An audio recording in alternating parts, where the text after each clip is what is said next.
Welcome, history enthusiasts. Before we dive into one of the darkest and most intense chapters of survival strategy, I want you to hit subscribe and comment below with your thoughts. This is a discussion for serious historians and survivalist enthusiasts alike. Today, we're going to uncover 7 survival tricks from World War II, so extreme, so merciless, that they were officially banned after the war. These aren't just war stories. They are strategies that soldiers and civilians alike use to endure unimaginable conditions. Some might seem shocking, but understanding them gives a raw insight into human resilience and tactical ingenuity. During World War II, survival wasn't about comfort or convenience. It was about calculating risk and exploiting every possible advantage.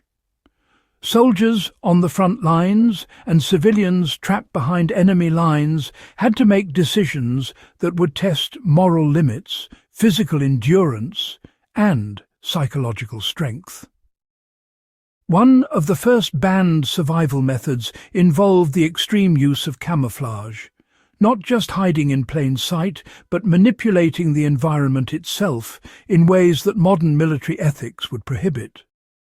Soldiers learned to use human waste, local flora, and even animal carcasses to mask their scent from tracking dogs. Understanding this today can inform advanced wilderness survival, teaching you how to blend into a forested environment, not just visually, but chemically. Practically, one could simulate this by studying natural scent masking methods or in extreme wilderness survival, using local scents strategically to evade predators or wildlife. Another brutal survival method, banned after World War II, was the improvisation of deadly weapons from everyday objects. Soldiers behind enemy lines sometimes had to fashion weapons from scrap metal, discarded machinery, or even kitchen utensils. These improvised tools were often used for self-defense or hunting, but the extreme creativity required frequently crossed ethical lines, which is why post-war military codes prohibited such measures for formal combat situations. For modern survivalists, studying this technique can improve your problem-solving skills under pressure.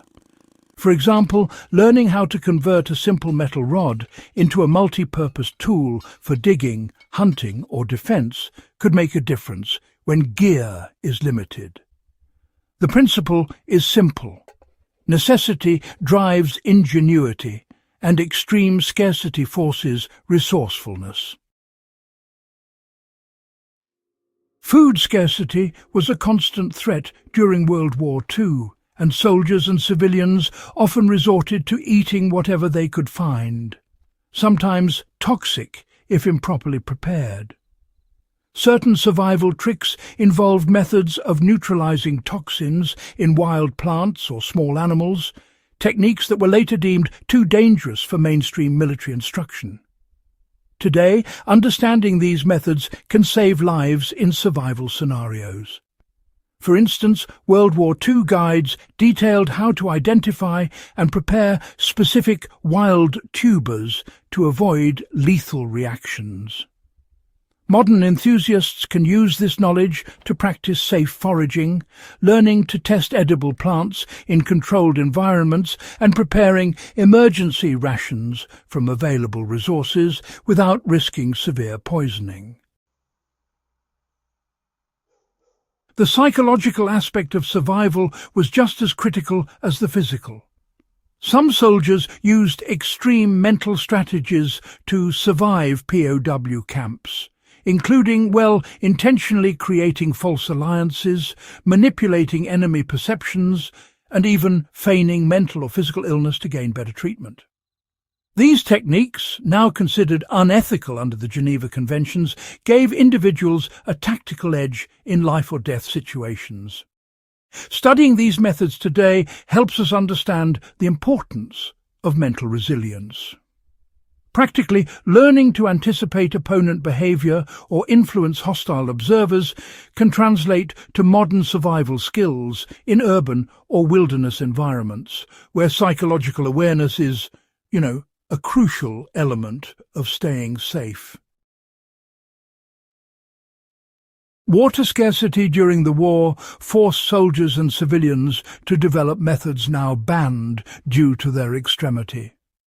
Some survival guides included instructions on using unconventional water sources such as puddles, snow, and even dew, paired with improvised filtration techniques that were highly effective but risky if done incorrectly.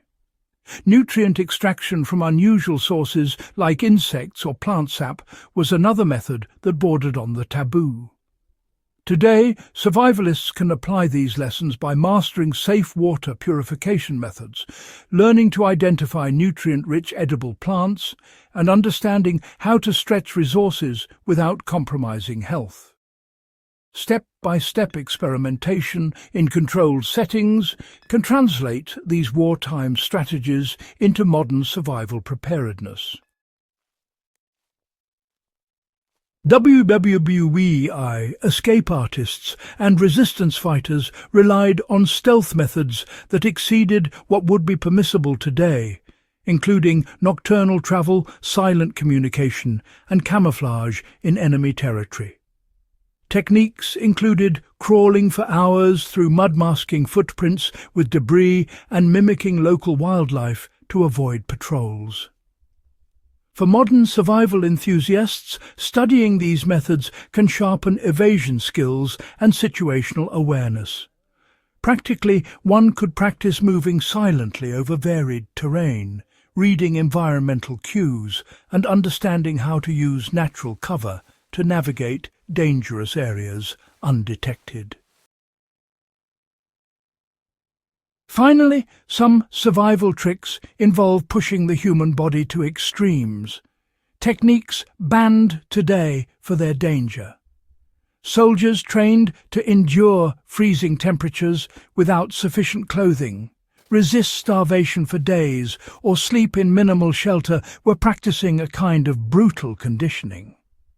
While these methods are not recommended without supervision, understanding them can provide insights into acclimatization, endurance training, and mental toughness. Modern survivalists can safely apply these lessons through controlled cold exposure, intermittent fasting, and endurance exercises that build resilience without risking permanent harm. These 7 brutal survival tricks demonstrate the lengths to which humans will go when life is on the line. They may have been banned after WWII, but the lessons they impart are invaluable for historians, survivalists, and anyone fascinated by the extremes of human endurance.